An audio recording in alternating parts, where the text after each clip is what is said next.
सातवीं कक्षा के छात्रों और छात्राओं को मेरा शुभकामना, शुभेच्छा, सुप्रभात। आज हम एक नया विषय पढ़ेंगे, झांसी की रानी, जो कि हमारे देश के एक वीरांगना है।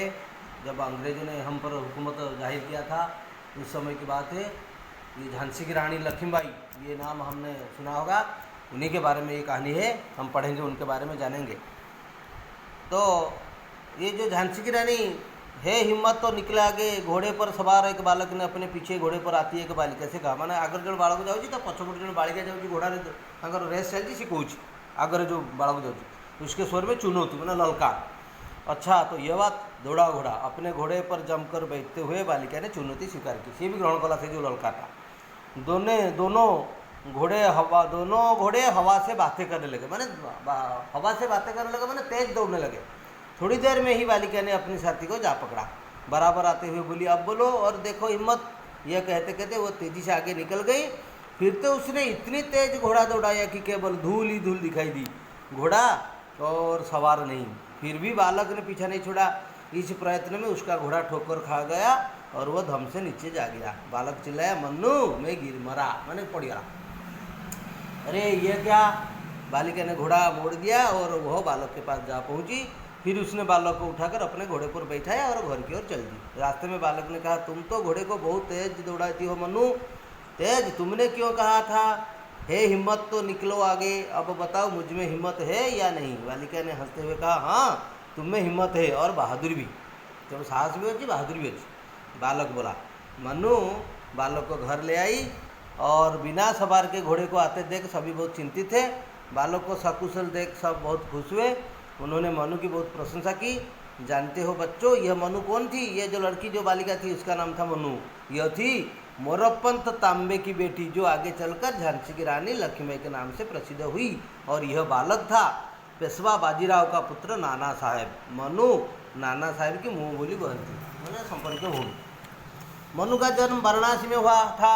वाराणसी में वह 3-4 वर्ष की ही थी कि उसकी माता का देहांत हो गया, मृत्यु हो गया माता जी का। इससे मोरपंत बड़े दुखी हुए और बेटी को लेकर पेशवा बाजीराव के पास बिठूर आ गए। मोरपंत तांबे उनके पिताजी।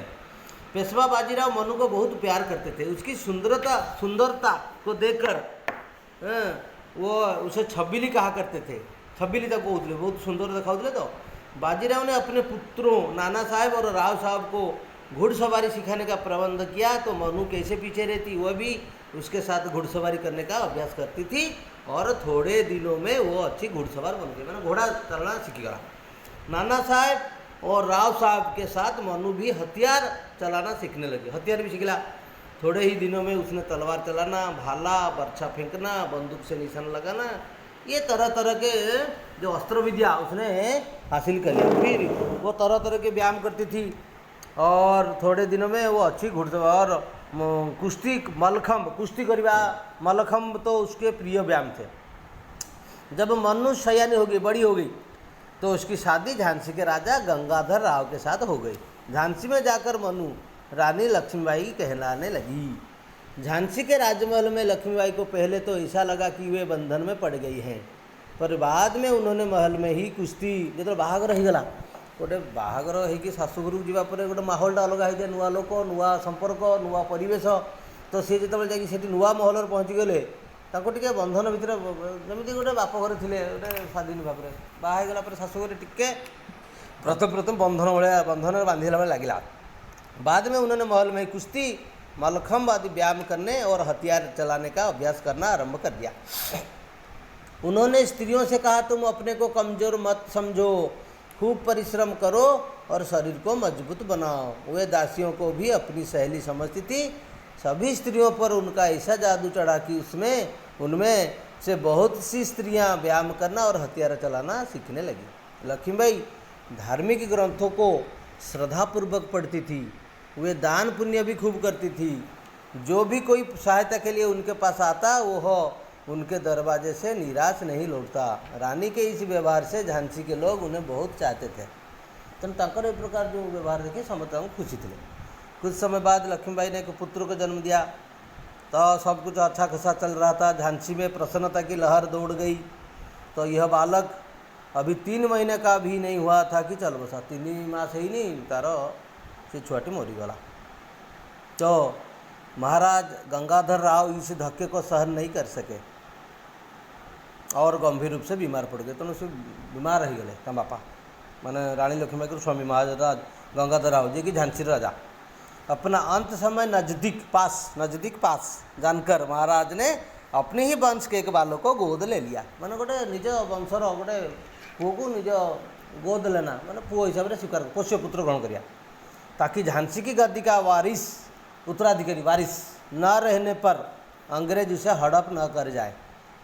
तो अंग्रेज मैंने गोटे इंग्रेज मैंने नियम करते जो राजा अपुत्री को जार संतान मृत्यु हो से राज्यटा तांकर एमती गोटे से नियम करते। तेणु गंगाधर राव कौन कले जो जानले मो पुओ तो मरीगला मोर शेष समय आसी पहुँचीगला, तेणु तांकर राज्य जो गादी राजगादी अंग्रेज मैंने जमी न नहीं पारे से वंशर गोटे पुओ को पोष्यपुत्र भाव में ग्रहण कले। बालक का नाम था दामोदर राव गंगाधर राव। इसके कुछ दिन बाद महाराज गंगाधर राव का देहांत हो गया।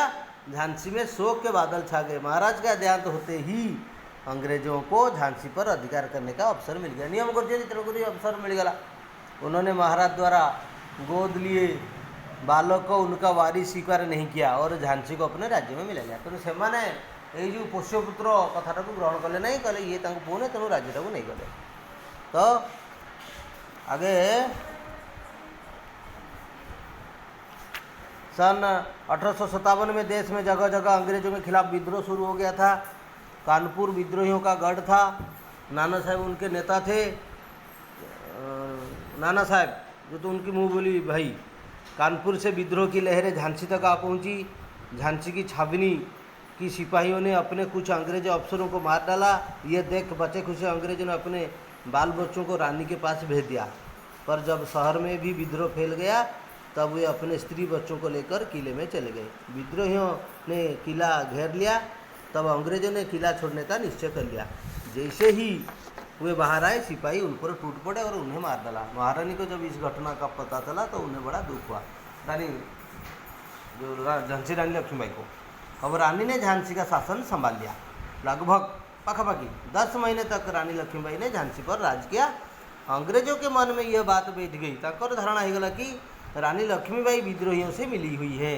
अतः उन्होंने अपने अनुभवी सेनापति हयरोज सेनापति को ना कि वो झांसी पर आक्रमण करने भेजा। हयरोज ने एक विशाल सेना लेकर झांसी पर आक्रमण कर दिया।